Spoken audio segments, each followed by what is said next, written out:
जय हिंद साथियों। टॉपिक में हम लोग पढ़ेंगे आज मैथ, जो प्रैक्टिस सेट होगा। इसमें जो परीक्षाएं एसएससी, जीडी, आर्मी या अन्य परीक्षाएं जैसे झारखंड पुलिस हुआ, बिहार पुलिस हुआ, जो भी कंपटीशन वनडे वाला है उसमें हम लोग मैथ से संबंधित प्रैक्टिस सेट हल करेंगे। आप इसको कायदे से देखिएगा, हमको लग रहा है आपको काफ़ी लाभ होगा। तो बिना विलंब किए हम लोग स्टार्ट कर रहे हैं। पहला क्वेश्चन है, देखिए पहला क्वेश्चन कह रहा है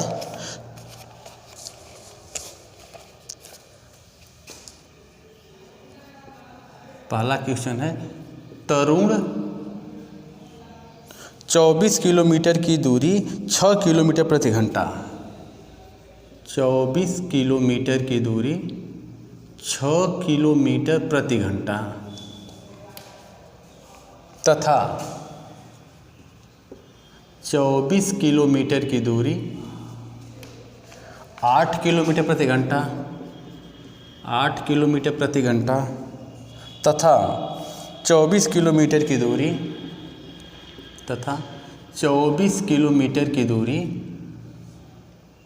12 किलोमीटर प्रति घंटा, 12 किलोमीटर प्रति घंटा की गति से तय करता है, की गति से तय करता है। तो क्वेश्चन पूछ रहा है उसकी औसत चाल बताइए। औसत चाल हमसे पूछ रहा है क्वेश्चन में। तो देखिए, हाँ स्क्रीन साफ जा रही है। हमको इसमें देखना क्या है कि तरुण 24 किलोमीटर की दूरी, देखिए दूरी दिया है 6 किलोमीटर प्रति घंटा तथा 24 किलोमीटर की दूरी 8 किलोमीटर प्रति घंटा तथा 24 किलोमीटर की दूरी 12 किलोमीटर प्रति घंटे की गति से तय करता है। तो इसकी औसत चाल बताइए। तो औसत चाल बराबर सूत्र क्या होगा? औसत चाल बराबर सूत्र होता है कुल दूरी बटा कुल समय।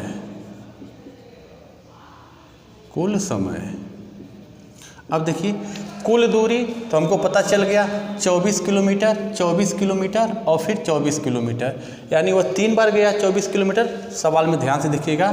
तो तरुण 24 किलोमीटर 6 किलोमीटर प्रति घंटे की गति से, देखिए चाल है 24 किलोमीटर 8 किलोमीटर प्रति घंटे की गति से और 24 किलोमीटर 12 किलोमीटर प्रति घंटे की गति से गया। तो कुल दूरी हम जोड़ेंगे तो देखिए यहाँ पर एक दूरी है 24 किलोमीटर, यहाँ पे एक दूरी है 24 किलोमीटर, यहाँ पे एक दूरी है 24 किलोमीटर। तो कुल दूरी हम जोड़ेंगे तो 24 + 24 + 24 कुल दूरी हो गया।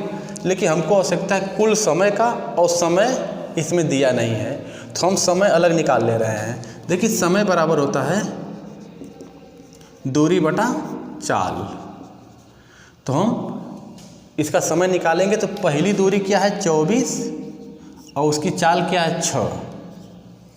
दूसरी दूरी क्या है 24, उसकी चाल क्या है 8 और तीसरी दूरी क्या है 24 और चाल क्या है 12। यानी आपको सवाल समझ में आ रहा होगा, क्योंकि औसत चाल पूछा तो कुल दूरी बटा कुल समय, तो कुल दूरी तो हमको पता चल जाएगी 24 किलोमीटर और 24 किलोमीटर हम सबको जोड़ दिए हैं। लेकिन हमको आवश्यकता है कुल समय का, समय हमको निकालना पड़ेगा। तो समय बराबर होता है दूरी बटा चाल। तो पहली दूरी पहली चाल, तो देखिए दूरी बटा चाल कर दिए हैं। यहाँ पर 24 किलोमीटर 8 किलोमीटर प्रति घंटे गति से यहाँ निकाल लिए। तो दूरी बटा चाल हम करेंगे तो 6 चौका 24, 8 तिरिके 24 और 12 दूना 24। यानी हमको पता चल गया कि पहली बेर 8 घंटा, दूसरे में 3 घंटा और तीसरे में 2 घंटा का समय लिया है। तो कुल समय हम जोड़ेंगे तो हम सबको जोड़ लेंगे 4 घंटा + 3 घंटा + 2 घंटा। अब सबको जोड़ लीजिए 24 × 24 × 24 अब पूरा टोटल करेंगे, हाई जोड़ेंगे तो 72 हो जाएगा। अब 28 को जोड़ लीजिए 4 3 7 2 9, 9 8 72, 8 किलोमीटर प्रति घंटा इसके मतलब आंसर आएगा। तो हमको लग रहा है सवाल समझ में आ गया होगा। आराम से पढ़िएगा। दूरी मतलब औसत चाल पूछा तो कुल दूरी बटा कुल समय, हम कुल दूरी को जोड़ लेंगे और कुल समय हम इधर निकाल लेंगे, क्योंकि समय बराबर दूरी बटा चाल होता है। तो पहली दूरी पहली चाल बटा कर देंगे, दूसरी दूरी दूसरा चाल बटा कर देंगे, तीसरी दूरी और तीसरा चाल कर देंगे पटा। तो हमको यह जो 4 आया है, 3 आया है, 2 आया है, इस समय आ गया तो 4 3 7 2 9, समय की जगह हम सबको जोड़ लेंगे, दूरी की जगह सब जोड़ लेंगे, कैलकुलेशन करेंगे तो आंसर आएगा। हमको लग रहा है कि वीडियो यह क्वेश्चन आपको समझ में आ गया होगा। ठीक, अगला क्वेश्चन लीजिए। अगला क्वेश्चन है, कह रहा है, इधर लिख दे रहे हैं हम, 13 कुर्सी और 5 मेज। क्वेश्चन है 13 कुर्सी और 5 मेज। 13 कुर्सी और 5 मेज 8,280 रुपया में खरीदी गई। 8,280 रुपया में खरीदी गई। यदि मेज की औसत लागत 1,227 रुपया हो। यदि मेज की औसत लागत 1,227 रुपया है, 1,227 रुपया है, तो कुर्सी की औसत लागत बताइए। तो कुर्सी की औसत लागत पूछ रहा है। सवाल को ध्यान से देखिएगा। 13 कुर्सी और 5 मेज 8,280 रुपया में खरीदी गई। यदि मेज की औसत लागत 1,227 रुपया है तो कुर्सी की औसत लागत बताइए। तो यानी आपको इसमें पता है कि 8,280 रुपया में हम क्या खरीदे हैं, 13 कुर्सी और 5 मेज, और हमसे कुर्सी की औसत पूछ रहा है। तो सबसे पहले हम मेज का देख लें कि मेज की कुल कीमत क्या है। तो 5 मेज की औसत लागत बोला है 1,227 है, तो हम लिख लेंगे 5 मेज का लागत मूल्य मान लीजिए x है, लिखेंगे माना 5 मेज का औसत जो लागत है वह x है। तो आपको पता होगा कि औसत बराबर होता है कुल योग बटा उनकी संख्या, यह सूत्र होता है। अच्छा, हमको औसत लागत दिया है तो औसत की जगह हम रख देंगे 1,227। अच्छा, कुल योग हमको पता नहीं है कि 5 मेज का कुल मूल्य क्या, था हम यहाँ लिख लेंगे कुल योग हम इधर निकालेंगे, अब बटा उनकी संख्या, मेज का है 5 है तो 5 हो गया। अब इसका हम इसमें गुणा करेंगे तो 1,227 में यदि हम 5 से गुणा कर दे रहे हैं तो आपका आ जाएगा 6,135, 6,135 रुपया। तो हमको एक चीज़ पता चल गया कि 5 मेज जो हम खरीदे हैं इस सवाल के हिसाब से तो 6,135 रुपया है। तो हम कुर्सी की कीमत निकाल लेंगे, लिखेंगे 13 कुर्सी की कीमत, 13 कुर्सी की कीमत, 13 कुर्सी की कीमत क्या होगी। तो जो 13 कुर्सी या 5 मेज कुल मूल्य है 8,280, 8,280 रुपया जो कुल मतलब कि मूल्य है उसमें से हम 5 मेज का मूल्य घटा देंगे। तो 8,280 जो है उसमें से हम 6,135 घटा देंगे। तो 8,280 में से 6,135 अगर हम घटाएंगे तो कितना आ जाएगा, आ जाएगा 2,145, 2,145। तो हमको पता चल गया 13 कुर्सी की कीमत कितना है, 2,145। नीचे किसकी दिखाई दे रही है, हाँ ठीक है। चलिए, तो हमको पता चल गया 13 कुर्सी की कीमत क्या है, 2,145। तो हमसे पूछा है ना कुर्सी की औसत लागत बताइए। जब औसत पूछेगा तो औसत में हम क्या करेंगे, औसत में कुल लागत जो है 2,145 में हम जितनी संख्या है कुर्सी की 13 है ना, 13 से भाग देंगे तो हमको औसत मूल्य पता चल जाएगा। तो 2145 में अगर हम 13 से भाग दे रहे हैं तो आ जा रहा है आपका, काट दीजिएगा इसको तो 165 आएगा। यह आपका आंसर होगा 165। यानी तो कुर्सी की औसत लागत क्या होगी, कुर्सी की औसत लागत 165 होगी। हमको लग रहा है सवाल समझ में आ गया। स्क्रीनशॉट लेना हो ले लीजिए। इसके बाद अगला सवाल देखिए।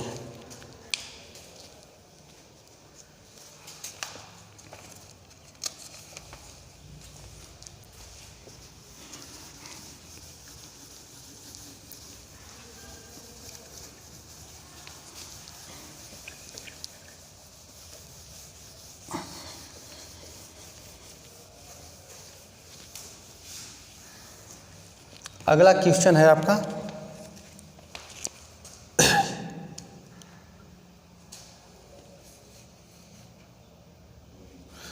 हाँ, क्वेश्चन क्या रहा है, यदि किसी वस्तु का क्रय मूल्य, यदि किसी वस्तु का क्रय मूल्य, यदि किसी वस्तु का क्रय मूल्य उसके विक्रय मूल्य के 80% के बराबर है, उसके विक्रय मूल्य के 80% के बराबर है, यदि किसी वस्तु का क्रय मूल्य उसके विक्रय मूल्य के 80% के बराबर है, तो कह रहा है कि लाभ का प्रतिशत बताइए, लाभ का प्रतिशत हमसे पूछ रहा है वह। अब इस सवाल को आप ध्यान से देखेंगे तो किसी वस्तु का क्रय मूल्य, हम इधर क्रय मूल्य लिखेंगे, क्रय मूल्य, और एक तरफ लिखेंगे विक्रय मूल्य। तो क्वेश्चन बोला किसी वस्तु का क्रय मूल्य उसके विक्रय मूल्य के 80% के बराबर, यानी इसको बोला है 80% के बराबर, तो हम इसमें 80 से गुणा कर देंगे, 80% से मतलब 80/100 हो जाएगा, तो ये हो जाएंगे बराबर। अब इसको काट देंगे, 0 0 कटेंगे, 2 चौको 8, 2 पचे 10, ये हो गया। तो क्रय मूल्य हम यहाँ रहने दे रहे हैं, क्रय मूल्य, यह नीचे आ जाएगा, बटा हो जाएगा विक्रय मूल्य, और इधर क्या है 4/5, यानी क्या बोल रहा है, क्रय मूल्य 4 है और विक्रय मूल्य 5 है। तो हमसे पूछा कि लाभ का प्रतिशत बताइए। तो आप इसको ध्यान से देखिए कि अगर कोई वस्तु आज 4 रुपया में खरीद रहे हैं और 5 रुपया में बेच रहे हैं, तो 1 रुपया का लाभ हो रहा है ना। तो हम देखेंगे, सबसे पहले देखेंगे कि कितने का लाभ होगा। तो लाभ बराबर क्या हो जाएगा, विक्रय मूल्य 5 है और माइनस क्रय मूल्य 4 है। तो हमको पता चल गया कि हमको 1 रुपये का लाभ हुआ है। तो हमसे यह नहीं पूछ रहा है कि कै रुपये का लाभ हुआ है, पूछ रहा है कि प्रतिशत बताइए। अब जब प्रतिशत पूछेगा तो हम इसको निकाल लेंगे। प्रतिशत पर क्या निकालेंगे, चूँकि 4 रुपया के सामान पर हमको 1 रुपया का लाभ हो रहा है, इसलिए 1 पर हो जाएगा 1/4, इसलिए प्रतिशत पूछता कोई तो 100 होता है। तो 1/4 × 100 कर लेंगे, तो काटेंगे 4 दूना 8, 4 पचे 20, यानी 25% का लाभ होगा। यही हमारा आंसर होगा। ठीक, तो हमको लग रहा है सवाल समझ में आ गया होगा। अगला सवाल देखिए, अगला क्वेश्चन हम इधर बोल दे रहे हैं। अगला क्वेश्चन कर रहा है, एक 30 रुपया प्रति किलोग्राम वाले 12 किलोग्राम चावल में 30 रुपया प्रति किलोग्राम, 30 रुपया प्रति किलोग्राम वाले 12 किलोग्राम चावल में, वाले 12 किलोग्राम चावल, 30 रुपया प्रति किलोग्राम वाले 12 किलोग्राम चावल में कराए में 40 रुपया प्रति किलोग्राम वाले 8 किलोग्राम चावल, 40 रुपया प्रति किलोग्राम वाले 8 किलो चावल, मतलब 8 केजी चावल, 8 केजी चावल को मिला दिया गया, को मिला दिया गया। मिश्रित चावल का औसत प्रति किलोग्राम मूल्य बताइए। मिश्रित चावल का औसत प्रति किलोग्राम मूल्य बताइए। मूल्य पूछ रहा है, यानी क्वेश्चन है 30 रुपया प्रति किलोग्राम वाले 12 किलोग्राम चावल में 40 रुपया प्रति किलोग्राम वाला 8 किलोग्राम चावल मिला दिया गया, तो मिश्रित चावल का औसत प्रति किलो मूल्य बताइए। तो हमको देखिए क्या करना पड़ेगा इसमें। सबसे पहले हम निकालेंगे कि 12 किलोग्राम चावल जो है, 12 केजी जो चावल है वो कै रुपया प्रति किलोग्राम का है, 30 रुपया प्रति किलोग्राम का, तो हम इसमें 30 से गुणा कर देंगे, तो हो जाएगा 12 तिहाई 36, 360 रुपया। और 8 किलोग्राम चावल है तो इसका रेट क्या है 40 रुपये प्रति किलोग्राम, तो इसमें 40 से गुणा कर देंगे, तो 8 चौका 32, 320 रुपया हो गया। तो हम जब 320 रुपया हो गया तो देखेंगे ना, हमसे क्या पूछा, मिश्रित चावल का औसत मूल्य बताइए। जब औसत मूल्य पूछेगा तो क्या लिखेंगे, कुल योग बटा उनकी मात्रा कितनी है। तो हम सबको जोड़ लेंगे, 360 और प्लस 320, 360 320 इधर जोड़ेंगे और बटा कुल मात्रा, यानी कुल चीनी कितनी हो गई, 12 8 20 किलोग्राम। भाई क्वेश्चन हमसे यही ने पूछा है कि मिश्रित चावल का औसत मूल्य बताइए। तो औसत मूल्य निकालने के लिए कुल कितना रुपया खर्च हुआ है और हमारे पास कुल कितना चावल हो गया। तो कुल रुपया तो हमारा हो गया, जोड़ेंगे इसको, तो इसको जोड़ लीजिए यहाँ पर, तो 0 हो जाएगा, 6 2 8 हो गया और 3 3 6 हो गया, यानी 680 रुपया का हम सामान खरीदे हैं और हमारे पास कुल माल कितना है, 12 किलोग्राम ये है, 8 किलोग्राम ये है, तो कुल मिला के 20 किलोग्राम हो गया। अब हम 0 से 0 काट देंगे, 2 3 6 2 4 8, यानी उसका औसत मूल्य प्रति किलोग्राम क्या हो जाएगा, 34 रुपया। यही आंसर है। हमको लग रहा है सवाल समझ में आ गया होगा। स्क्रीनशॉट ले लीजिए, इसको अगला सवाल बता रहे हैं।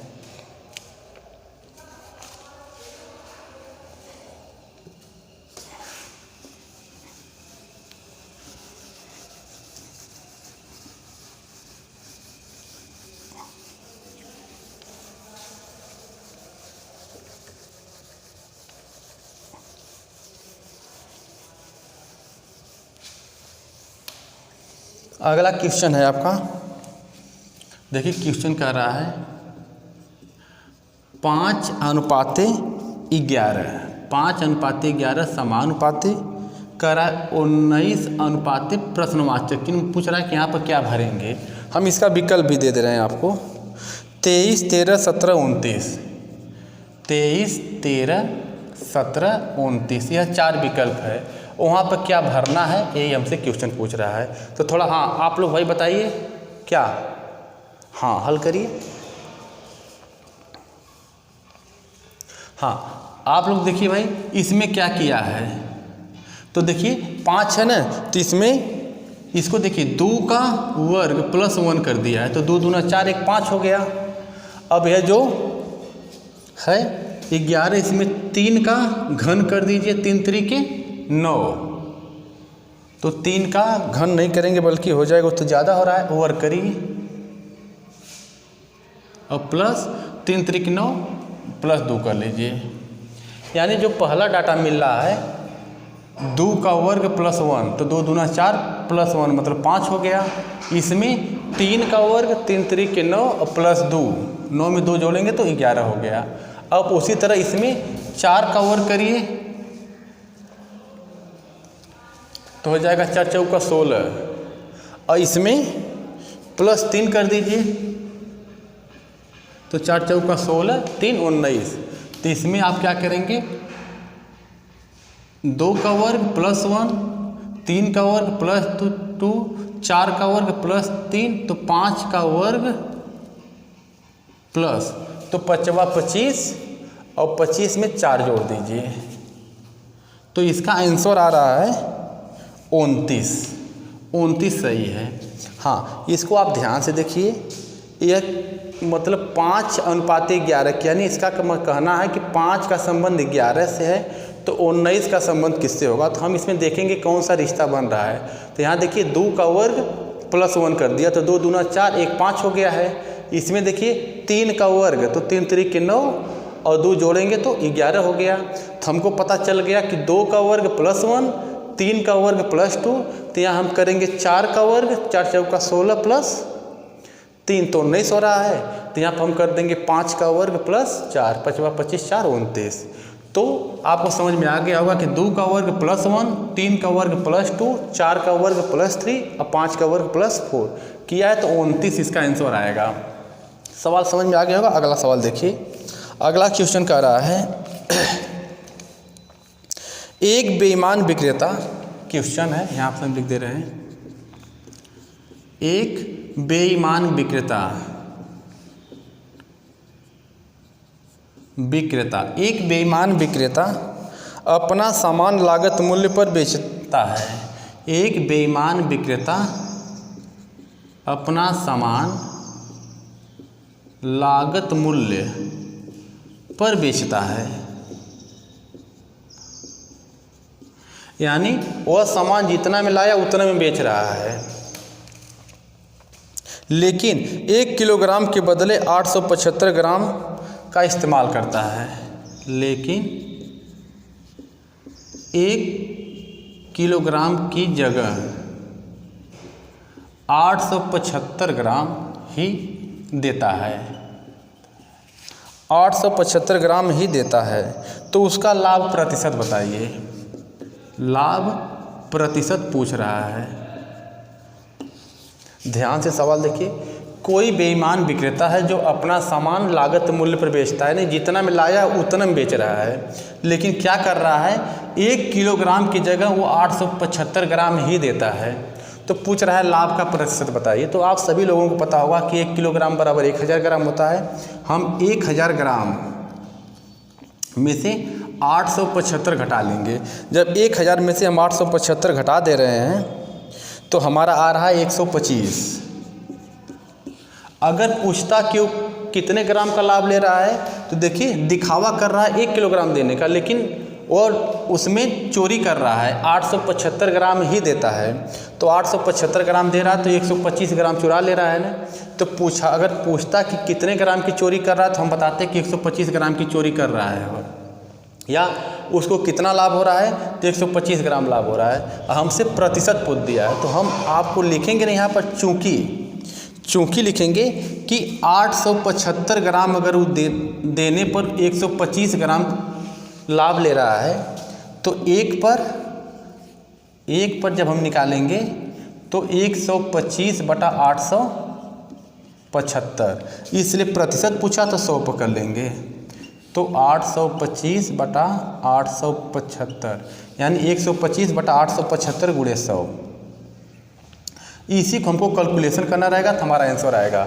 सवाल को ध्यान से समझिएगा। 1 किलोग्राम की जगह 875 ग्राम दे रहा है, यानी 1000 ग्राम में वो 875 ग्राम दे रहा है तो 125 ग्राम की चोरी कर रहा है, यानी लाभ ले रहा है। तो हम लिखेंगे ना कि 875 ग्राम अगर दे रहा है तो 125 ग्राम लाभ ले रहा है, इसलिए 1 पर, इसलिए 100 पर, क्योंकि हमसे प्रतिशत पूछा है। अब इसको कैलकुलेशन करके काटना है तो इसको काट दीजिए। 5 से काटिए, 5 दूना 10, 5वां 25, और इसको काटेंगे तो 5 एकम 5, बच गया 3, 5 7 35, 5वां 25, यह हो गया।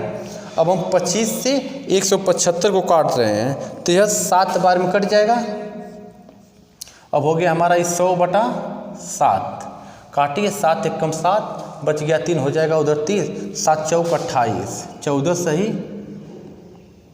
2 बटा 7, 14 सही 2 बटा 7 प्रतिशत का उसको लाभ हो रहा है। ये आंसर है। तो हमको लग रहा है सवाल समझ में आ गया होगा। अगला सवाल हम लोग इधर देखेंगे। अगला सवाल है क्वेश्चन इधर, 1 रुपया पर 1 माह का साधारण ब्याज। यदि 1 रुपया पर 1 माह का साधारण ब्याज, यदि 1 रुपया पर 1 माह का साधारण ब्याज 1 पैसा है, 1 पैसा है, 1 पैसा है, तो वार्षिक दर प्रतिशत कितना होगा? तो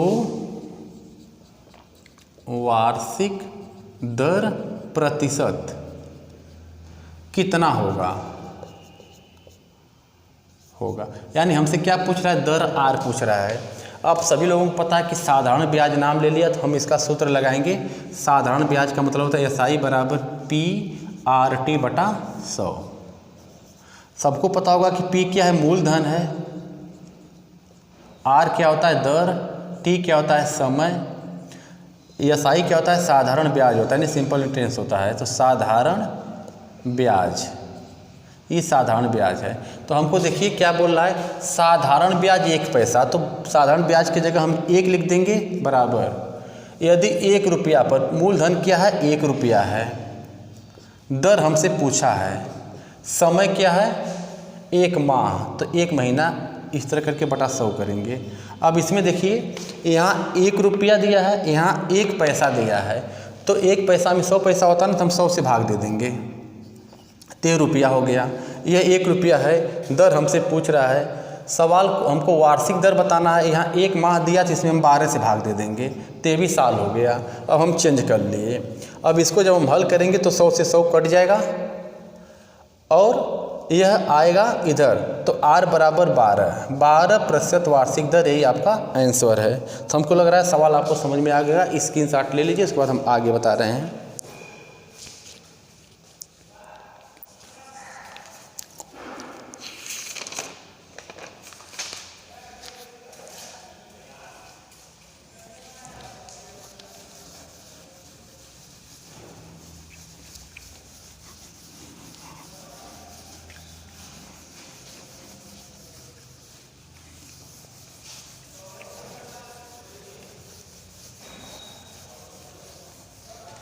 हाँ देखिए, अगला क्वेश्चन कह रहा है आपसे 180 ग्राम पानी में, क्वेश्चन है 180 ग्राम पानी में 180 ग्राम पानी में 20 ग्राम साधारण नमक घोल बनाया जाता है। 20 ग्राम नमक को मिलाया जाता है क्वेश्चन है 180 ग्राम पानी में 200 ग्राम नमक को मिलाया जाता है। इस घोल में नमक का प्रतिशत बताइए। इस घोल में नमक का प्रतिशत बताइए। नमक का प्रतिशत पूछ रहा है, तो ध्यान रखिएगा घोल में पूछा है, तो यानी 180 ग्राम मान लीजिए कोई पानी है, उसमें अगर हम 20 ग्राम नमक मिला देंगे तो ये घोल कितना हो जाएगा 200 ग्राम का। ठीक, 200 ग्राम का घोल हो गया। हमसे क्या पूछा, इस घोल में नमक का प्रतिशत बताइए, यानी उस घोल में नमक कितना प्रतिशत है।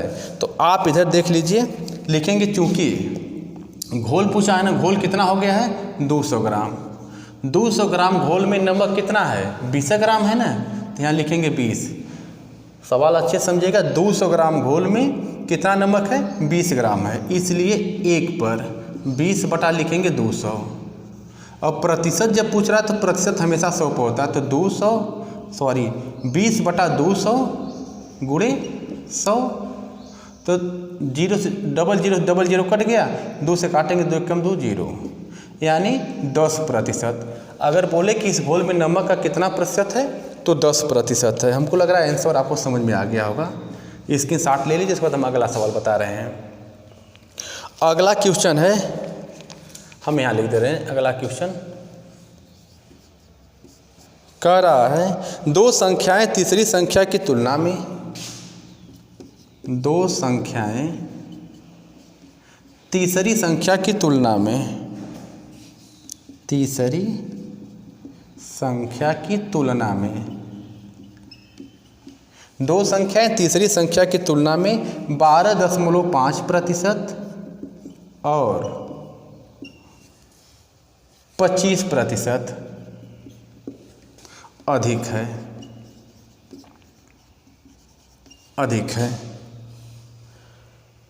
पहली संख्या दूसरी संख्या की कितनी प्रतिशत है? पहली संख्या दूसरी संख्या की कितने प्रतिशत है, क्वेश्चन हमसे पूछ रहा है। इसकी नीचे की कट तो नहीं रही है, नहीं सही है। चलिए क्या बोल रहा है, 2 संख्या तीसरी संख्या की तुलना में 12.5% और 25% अधिक है। पहली संख्या दूसरी संख्या का कितना प्रतिशत है, इसको आप आराम से समझिए। मान लीजिए कोई 3 संख्या है, 1 है, 1 थे 2, 1 थे 3 संख्या है ना।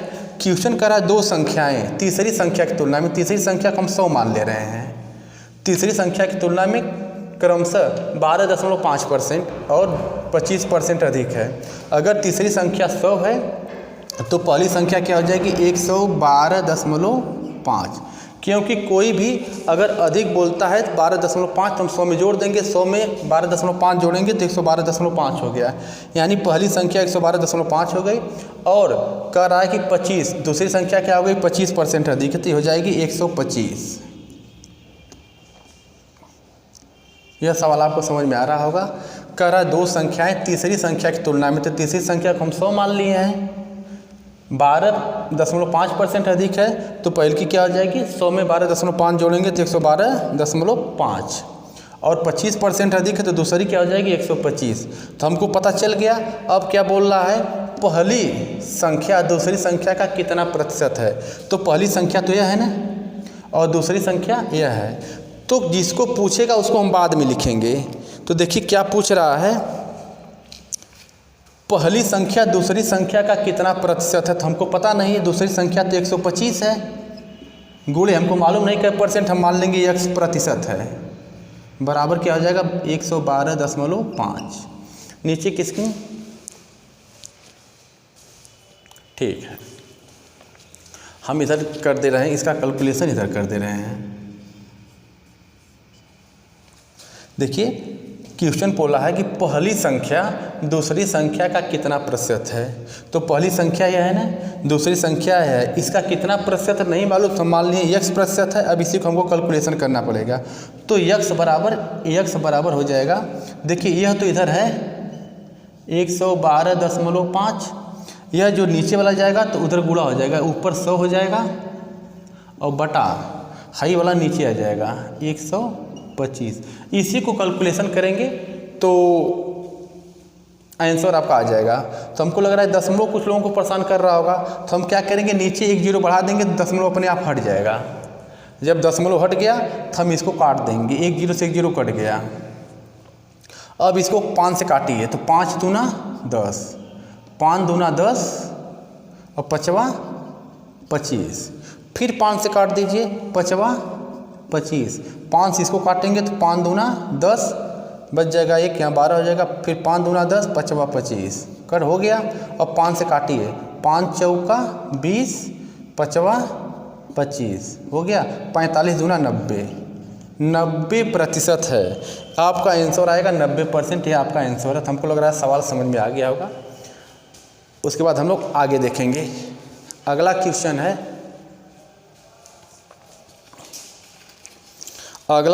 है,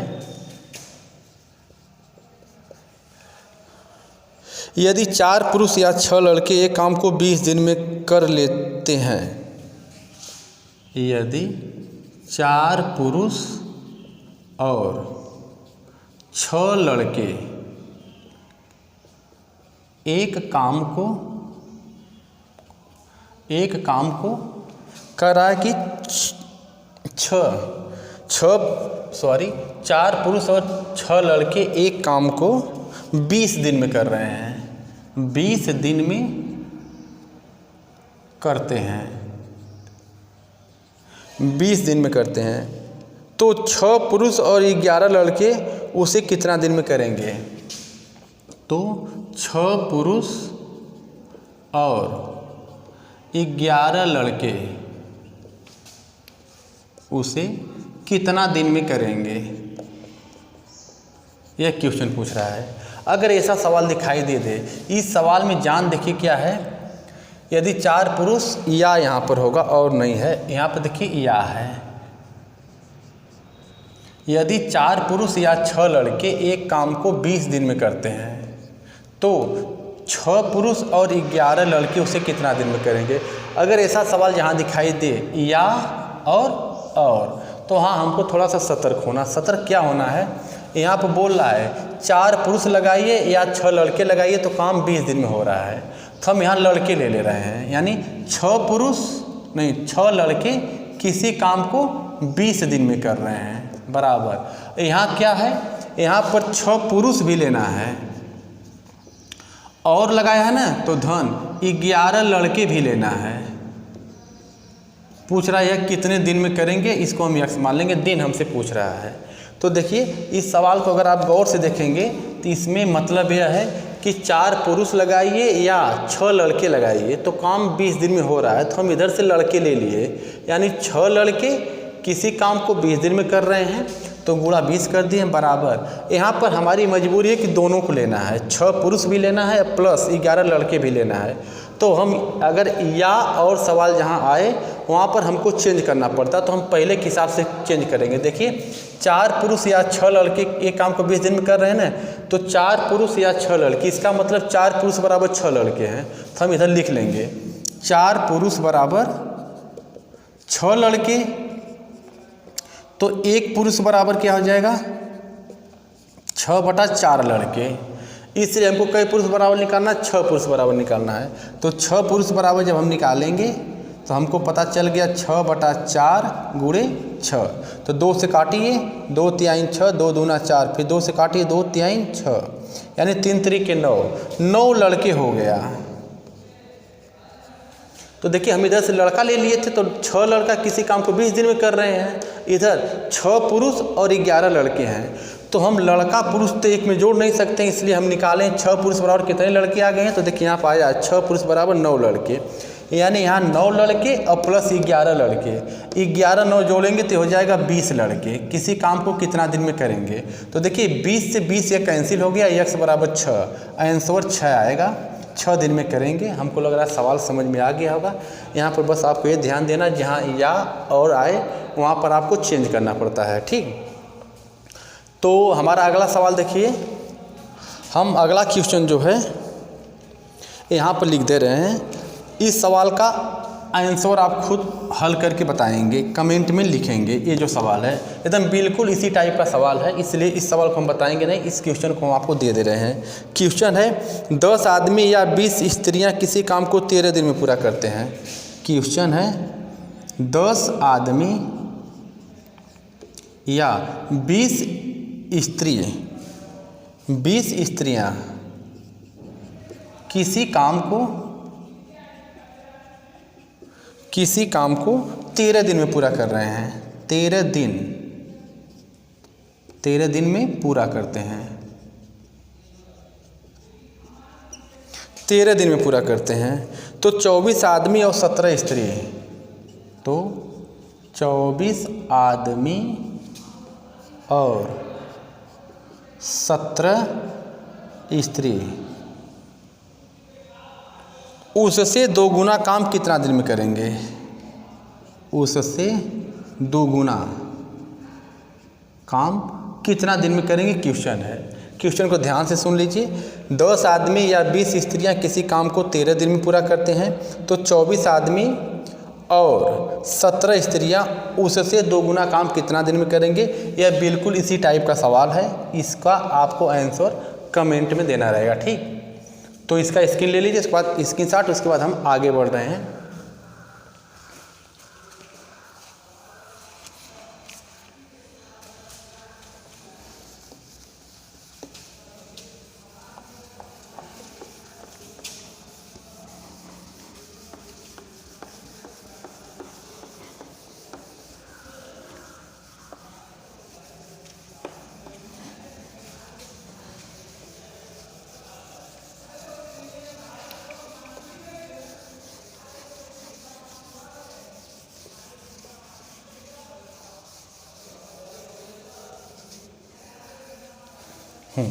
अगला क्वेश्चन देखिए, P का अर्थ, देखिए क्वेश्चन कह रहा है P का अर्थ ऋण, Q का अर्थ गुणा, Q का अर्थ गुणा, R का अर्थ भाग, R का अर्थ भाग, यस का अर्थ जोड़, यस का अर्थ प्लस। तो दिए गए समीकरण का मान बताइए। तो दिए गए समीकरण का मान बताइए। दिए गए समीकरण का मान हमसे पूछ रहा है। अब यहाँ देखिए समीकरण हम यहाँ लिख दे रहे हैं। कह रहा है 14Q, उसके बाद 3 है, P उसके बाद 12 है, यस उसके बाद 4 है, R फिर 2 है। यह देखिए दिया है समीकरण। तो हमको अगर ऐसा सवाल दिया रहे तो हमको अंक नहीं चेंज करना है, हाँ अंक उतार लेंगे। तो देखिए हम 14 उतार ले रहे हैं, Q है ना, देखिए Q का अर्थ गुणा है तो हम यहाँ Q की जगह गुणा कर लेंगे। उसके बाद 3 को हम उतारेंगे क्योंकि हमको क्या करना है, अंक नहीं चेंज करना है, अंक हम उतारेंगे, सिर्फ अल्फ़ाबेट चेंज करेंगे। देखिए P आ रहा है ना, तो देखेंगे P का अर्थ क्या है, ऋण, तो हम यहाँ ऋण लगा देंगे, 12 उतार लेंगे। उसके बाद यश का अर्थ क्या है, धन, तो यश की जगह हम धन कर देंगे, 4 उतार लेंगे। R का अर्थ क्या है, भाग, तो हम यहाँ भाग दे देंगे, 2 हो गया। यानी हम क्या किए, यह जो समीकरण वो दिया था इसमें हम अंक को उतारे हैं और अल्फ़ाबेट को जैसे कहा उस हिसाब से हम चेंज कर लिए हैं। अगर ऐसी स्थिति आ जा रही है तो आपको याद रखना एक नियम है, भागु योग, मतलब पहले भाग दिया जाता है, फिर गुणा किया जाता है, फिर जोड़ा जाता है, फिर घटाया जाता है। तो इसमें पहले भाग दीजिए, तो भाग देंगे तो 2 दूना 4, भाग हो गई, इसको उतार लीजिए, 12 - 3 गुणे 14 हो गया। तो भाग हो गया, इसके बाद किसका नंबर आएगा, गुणा का, तो इसमें गुणा कर लीजिए। तो 14 में 3 का गुणा करेंगे, 14 × 3 = 42, उसके बाद ऋण 12 और प्लस 2, यह हो गया। तो भाग भी हो गया, गुणा भी हो गया। अब जोड़ना है तो 42 में 2 जोड़ेंगे तो हो जाएगा ये 44 - 12। अब अंत में बच्चा घटाना, घटा दीजिए। 44 में से आपको 12 घटाना है, 44 में से 12 घटाएंगे तो देखिए कितना आ रहा है, 32। इसका आंसर 32 आएगा। तो ऐसे सवाल में आपको ध्यान देना है, जो अल्फ़ाबेट को बोल रहा है चेंज करने के लिए हम उसमें अल्फ़ाबेट को ही चेंज करते हैं, अंक को उसी तरह उतार लेते हैं। उसके बाद कैलकुलेशन जब करेंगे तो इसका पालन करेंगे, भागु जोग, पहले भाग फिर गुणा फिर जोड़ फिर घटाना, इस हिसाब से हम इसको कैलकुलेशन करेंगे तो आपका आंसर आ जाएगा। तो हमको लग रहा है सवाल समझ में आ गया होगा। अब अगला सवाल देखिए, इधर अगला क्वेश्चन है, एक बाल्टी जब पूरी तरह से पानी से भरी हुई हो, जब पूरी तरह से पानी से भरी हुई हो, एक बाल्टी जब पूरी तरह से पानी से भरी हुई हो तो उसका वजन 17 किलोग्राम है। तो उसका वजन 17 किलोग्राम है, उसका वजन 17 किलोग्राम है। यदि बाल्टी आधी भरी होने पर, यदि बाल्टी आधी भरी होने पर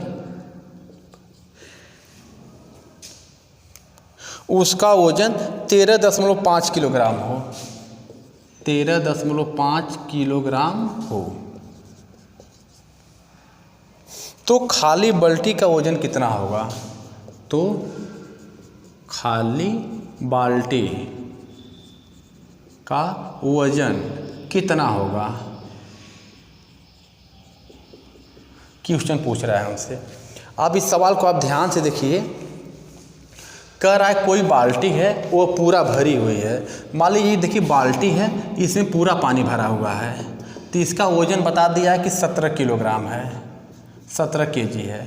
और जब यही बाल्टी आधी भर दी जाती है तो कह रहा है इसका वजन हो जा रहा है 13.5 किलोग्राम। तो यानी हमको ये पता चल रहा है कि जो आधा पानी है वो कितने का है। तो आधा पानी, अगर हम आधा पानी का वजन देखेंगे, आधा पानी का अगर हम वजन देख रहे हैं तो पूरा तो भरा था तो 17 था, 17 किलोग्राम। और जब पानी आधा कर दिया गया, जब आधा भरा है तो इसका वजन हो जा रहा है 13.5 किलोग्राम। तो इसको जब हम घटाएंगे तो 5, यह हो जाएगा 3.5। यानी हमको पता चल गया कि आधा बाल्टी जो पानी है वह 3.5 किलोग्राम का है। तो फिर आधा जो रहेगा वो 3.5 किलोग्राम का, यानी पूरी बाल्टी में जो पानी भरा है, पानी का वजन हो गया 7 किलोग्राम। पानी, सिर्फ पानी का वजन क्या हो रहा है, 7 किलोग्राम हो रहा है। अच्छा, जब बाल्टी में पूरा पानी भरा है तो 17 किलोग्राम है। तो खाली बाल्टी का अगर हम देखेंगे, खाली बाल्टी का अगर वजन देखें तो जो पूरा 17 किलोग्राम है उसमें से जो पानी है, तो आधी बाल्टी पानी का वजन 3.5 किलोग्राम, तो पूरा बाल्टी का पानी जो हो जाएगा 7 किलोग्राम। तो 17 में 7 घटा देंगे तो 10 किलोग्राम। ये आपका आंसर है। हमारे कहने का मतलब जो बाल्टी है पूरा पानी गिरा दिया जाए, उसको वजन करेंगे तो 10 किलोग्राम की बाल्टी है, यानी उसमें 7 किलोग्राम पानी था। तो क्वेश्चन समझ में आ गया होगा। अगला सवाल देखिए, स्क्रीनशॉट लेना ले लीजिए।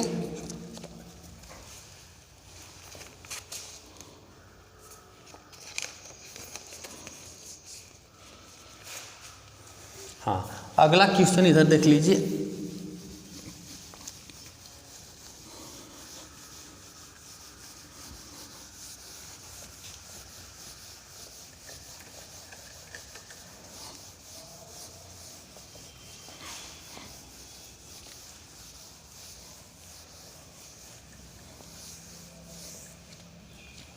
हाँ देखिए, अगला क्वेश्चन है,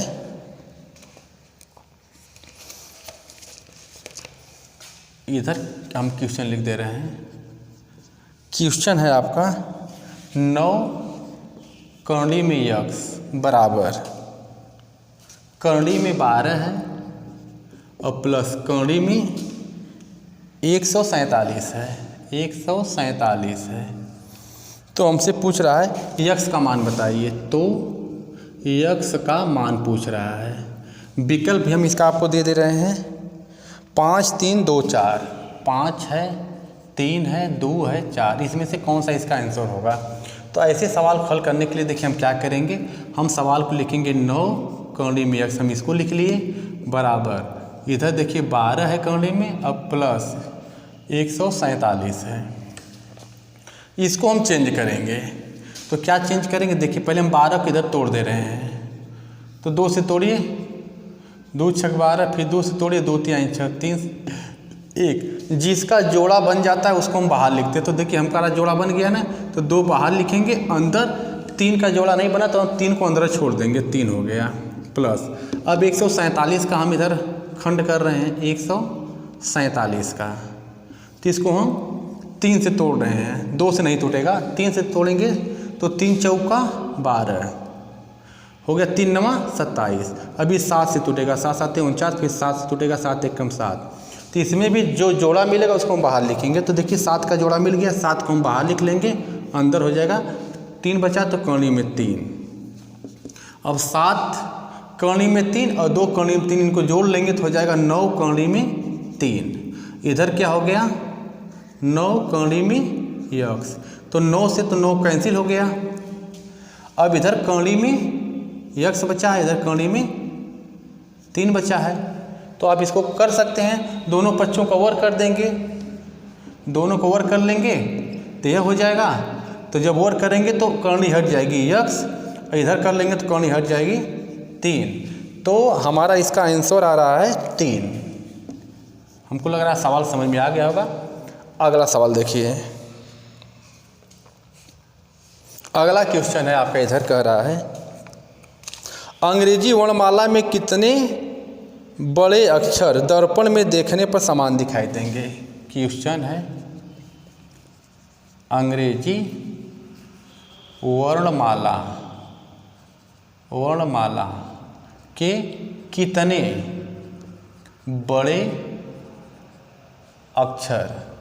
बड़े अक्षर दर्पण में देखने पर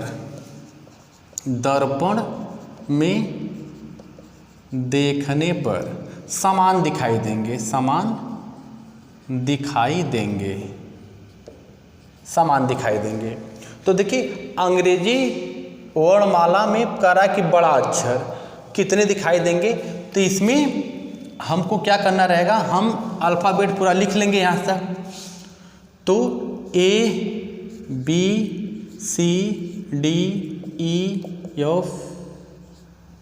GHIJK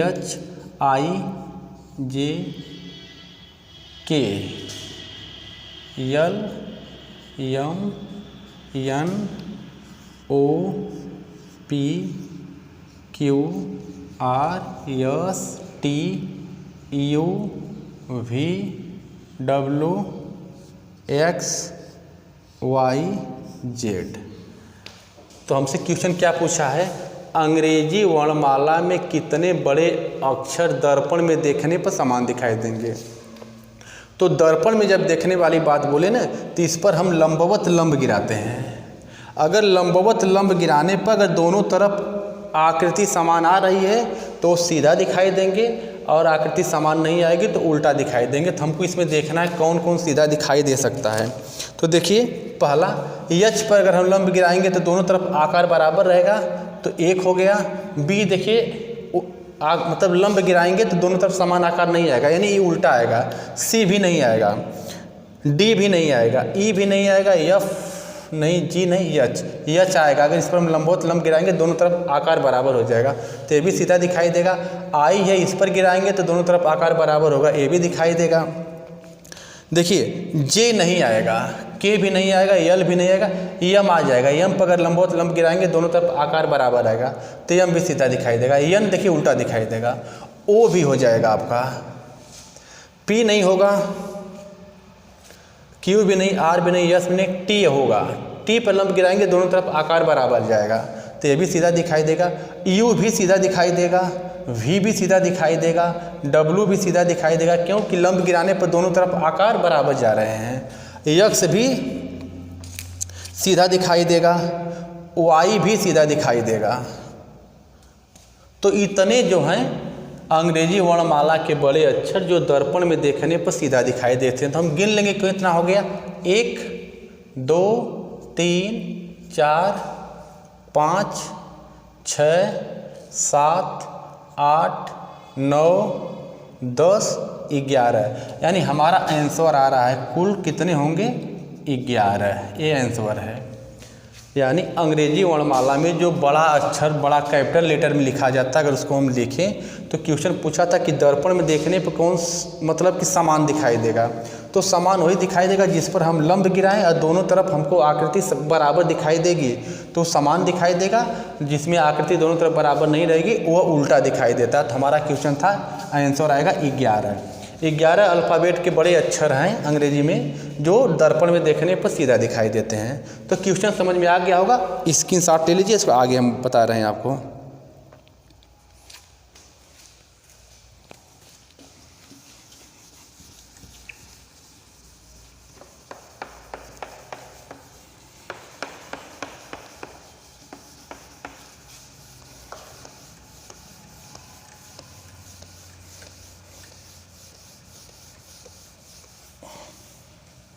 हाँ, देखिए अगला क्वेश्चन आपका है, क्वेश्चन है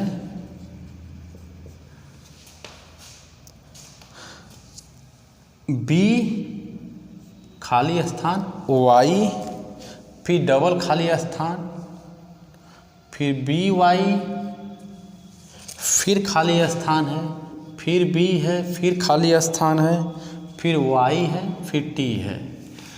कह रहा है इसमें हम कौन सा अल्फ़ाबेट भरें कि जो एक अक्षर क्रम को पूरा करे। तो हम विकल्प भी आपको दे दे रहे हैं। पहला है B Y T B T, B Y T B T. दूसरा है बी टी बी। तीसरा है A T double B T, और तीसरा है सी बी फिर बी टी सी। यह 4 विकल्प है। कह रहा है कि इसमें से हम किसको इसमें दर्शाएं कि कोई अक्षर क्रम पूरा हो, यानी इसमें से हम किसको इसमें रखें कि हमको कोई एक श्रृंखला मिले। तो देखिए इसका आंसर आपका आ रहा है दूसरा वाला। अगर हम रख रहे हैं तो हमको कोई अक्षर क्रम मिलेगा, जिसे हम इसको रखेंगे यहाँ बी, उसके बाद टी, उसके बाद फिर बी, उसके बाद फिर टी, उसके बाद फिर बी। तो देखिए हमको एक अक्षर क्रम मिला, double B Y T, double B Y T, double B Y T, यानी दूसरा को रखने पर हमको एक अक्षर क्रम मिल रहा है। अब बाकी इसमें से किसी को रखेंगे तो अक्षर क्रम नहीं मिलेगा। तो इसका आंसर यही होगा। ऐसा क्वेश्चन पूछे तो हमको ये ध्यान देना है किन विकल्पों में से हम किसको यहाँ पर रखें कि हमको कोई अक्षर श्रृंखला मिले। तो देखिए इसको रखने पर अक्षर श्रृंखला मिल गई। तो हमको लग रहा है सवाल समझ में आ गया। अगला क्वेश्चन देखिए,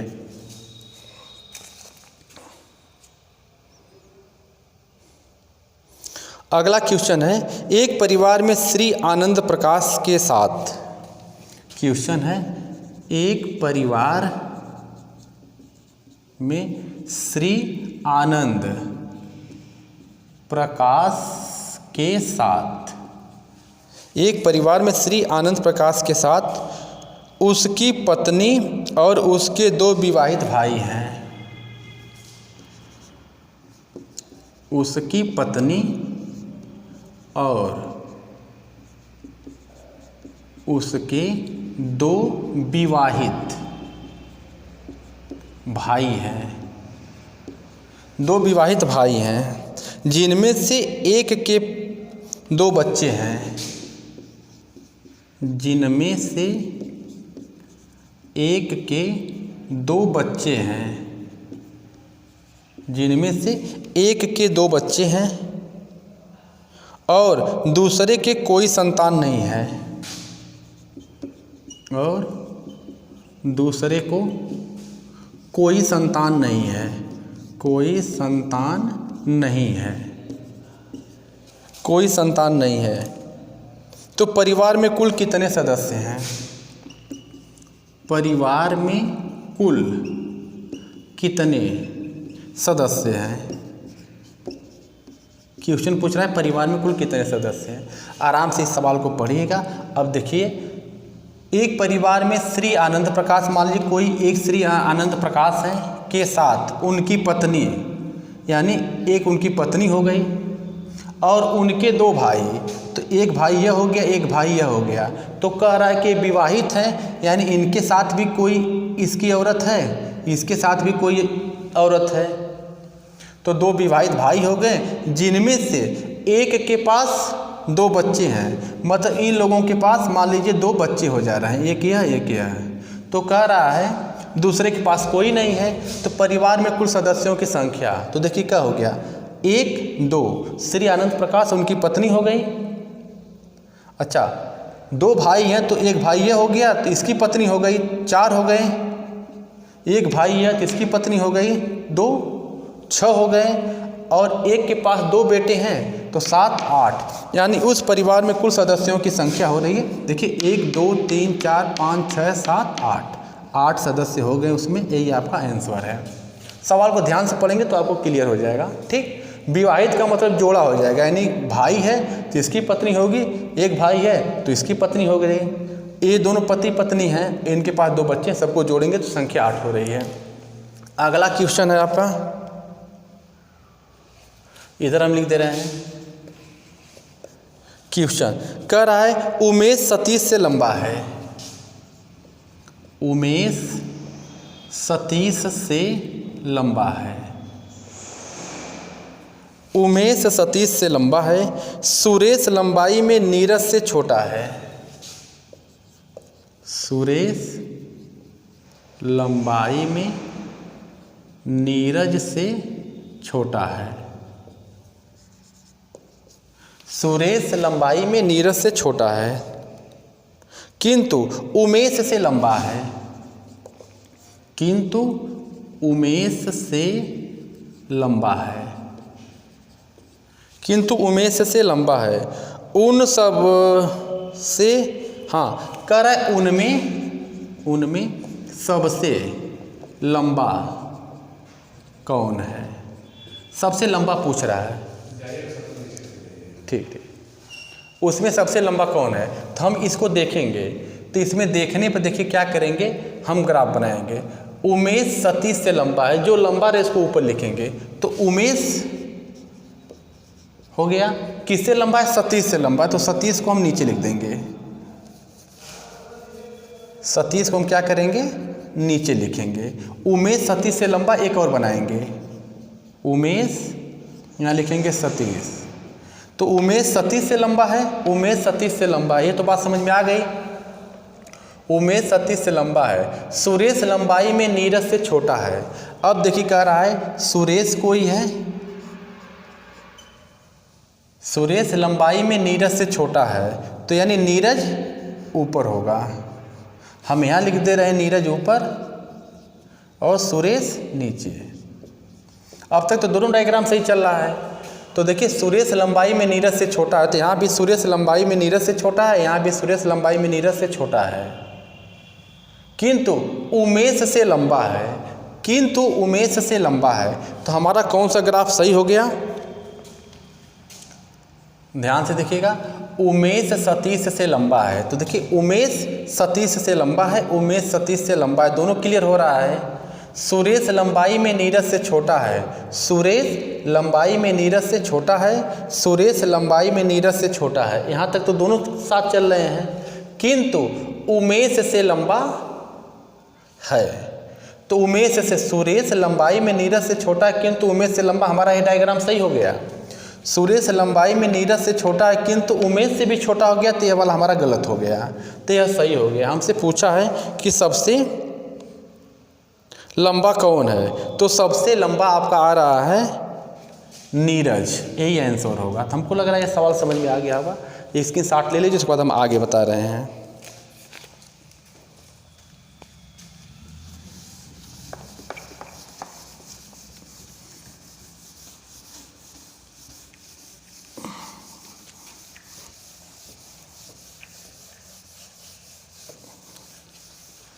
अगला क्वेश्चन देखिए, कह रहा है 10 वर्ष पहले नम्रता की आयु दिव्या की आयु की आधी थी। क्वेश्चन है 10 वर्ष पहले नम्रता की आयु दिव्या की आयु की आधी थी, आधी थी, आधी थी। यदि आज दोनों की आयु का अनुपात 3:4 है, यदि आज दोनों की आयु का अनुपात 3:4 है, यदि आज दोनों की आयु का अनुपात 3:4 है, तो उनकी वर्तमान आयु का योग बताइए। तो उनकी वर्तमान आयु का योग पूछ रहा है। सवाल को ध्यान से देखिएगा। कह रहा है क्वेश्चन में 10 वर्ष पहले नम्रता की आयु दिव्या की आयु की आधी थी। यदि आज दोनों की आयु का अनुपात 3:4 है, तो उनकी वर्तमान आयु का योग बताइए। तो हम क्या लिखेंगे? सबसे पहले 10 वर्ष पहले बोला है ना, 10 वर्ष पहले कौन कौन है? एक नम्रता है और एक दिव्या है। तो कह रहा है 10 वर्ष पहले नम्रता की आयु दिव्या की आयु की आधी थी। ठीक, तो नम्रता को हम मान ले रहे हैं x और दिव्या को मान रहे हैं 2x। सवाल को ध्यान से देखेंगे, समझ में आ रहा है। 10 वर्ष पहले नम्रता की आयु दिव्या की आयु की आधी थी। नम्रता की आयु इसको बोल रहा है दिव्या की आयु की आधी थी। अगर यह 2x है तो यह x है, तो आधा हो ही गया। हाँ, किसी के मन में आएगा हम इसको x मानेंगे, अगर इसको कोई x मानेगा तो इसको x/2 मानना पड़ेगा। तो नम्रता की आयु दिव्या की आयु की आधी कब होगी? अगर ये 2x है तो इसको हम x मान लेंगे, तो इसका ये आधी हो गई। यहाँ तक बात समझ में आ गई होगी। अगर यहाँ बात समझ में आ गई तो 10 वर्ष पहले की बात है। आज यानी वर्तमान, वर्तमान में जब आएंगे यानी 10 साल बाद जब आएंगे वर्तमान में, तो इसमें x + 10 जुटेगा, उसमें भी 2x + 10 जुटेगा। तो कह रहा है कि यदि आज दोनों की आयु में अनुपात 3:4 है, यानी इसके बीच में जो आयु का अनुपात है वह बोल रहा है 3:4 है। तो जब अनुपात में दे दिया तो हम इसको अनुपात में कर लेंगे। अनुपात का मतलब बटा होता है। हम इसको लिख सकते हैं x/10 बटा 2x + 10। क्यों कि आज हमको उनकी आयु में क्या रेशियो दे रहा है? अनुपात में बना दिया। जब ये अनुपात में हमको दे रहा है तो हम इन दोनों को अनुपात में बना लेंगे। तो पहला बटा दूसरा हो गया। इधर क्या हो गया? 3:4। इसका गुणा यहाँ पर करेंगे तो दोनों में गुणा होगा, तो इसका गुणा इसमें करेंगे। नीचे की स्क्रीन दिखाई दे रही है? हाँ चलिए, नीचे की स्क्रीन दिखाई दे रही है। तो इसका गुणा जब करेंगे दोनों हो जाएगा, तो इसका गुणा यहाँ पर करेंगे तो हो जाएगा 4x प्लस 4 दहा में 40 बराबर। यह दोनों जब विधान जाएंगे तो 3 का गुणा दोनों में होगा, तो 3 दूना 6x प्लस इसका गुणा करेंगे तो 30 हो गया। अब देखिए यह 4x है, हाई इधर जाएगा तो माइनस हो जाएगा 6x बराबर। इधर यह 30 है, हाई जाएगा इधर तो माइनस 40 हो जाएगा। तो 6x में से 4x जाएगा तो माइनस 2x बचेगा। यहाँ 40 में से 30 जाएगा तो माइनस 10 बचेगा। तो माइनस से माइनस कैंसिल, 2 से काटेंगे 2 पचे 10, x बराबर 5 आ गया। हमसे क्या पूछा है? तो उनकी वर्तमान आयु का अनुपात बताइए। तो वर्तमान आयु कहाँ है? वर्तमान आयु देखिए यहाँ पर है। तो यहाँ पर देखिए 5 का मान रखेंगे तो 10 5 15 यह हो गया, प्लस यहाँ पर ध्यान से यहाँ पर देखना है आपको, x बराबर 5 आया है ना। तो हमसे क्या पूछा है? उनकी वर्तमान आयु का योग बताइए। तो वर्तमान आयु देखिए यह है, तो वर्तमान आयु जब यह है तो x बराबर हमारा 5 आया, तो हम यहाँ 5 रखेंगे और 10 से यह जोड़ेंगे तो 10 5 15 हो गया। और यहाँ पर भी देखिए रखेंगे, यह 2 है गुणे x का मान रखेंगे प्लस 10, तो 5 दूना 10 और 10 20, यह 20 हो गया प्लस यह 15 हो गया। इसको जोड़ेंगे तो 20 में 15 जोड़ेंगे तो 35, यानी उनकी वर्तमान में आयु का योग 35 वर्ष है। यही आपका आंसर है। तो हमको लग रहा है बात समझ में आ गई होगी। अगला क्वेश्चन देखिए, इधर क्वेश्चन है, सुनील के पास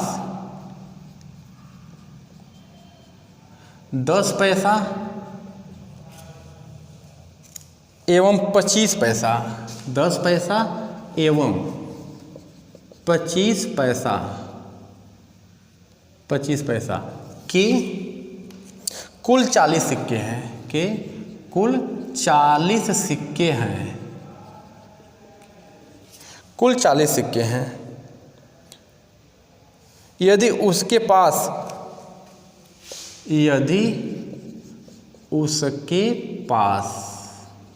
7 रुपया 75 पैसा, 7 रुपया 75 पैसा है, यदि उसके पास 7 रुपया 75 पैसा है, तो 10 पैसे के कितने सिक्के हैं? तो 10 पैसे के कितने सिक्के हैं, ये हमसे पूछ रहा है। क्वेश्चन को ध्यान से सुनिएगा। सुनील के पास 10 पैसा एवं 25 पैसे के कुल 40 सिक्के हैं। तो देखिए जब बोल दिया कुल सिक्कों की संख्या कितना है? 40, कुल 40 सिक्के हैं। हमसे पूछ रहा है कि 10 पैसे की सिक्कों की संख्या बताइए। देखिए इस 40 में 10 पैसे के सिक्के की संख्या पूछा है ना, तो 10 पैसा वाला जो सिक्का है इसको हम मान ले रहे हैं x। अच्छा, तो इस 40 में से अगर 10 पैसे के x सिक्के हैं, तो 40 में से अगर हम 10 पैसे वाला सिक्का घटा देंगे तो यह जो बचेगा का पैसे वाला सिक्का हो जाएंगे 25 पैसे के सिक्के हो जाएंगे।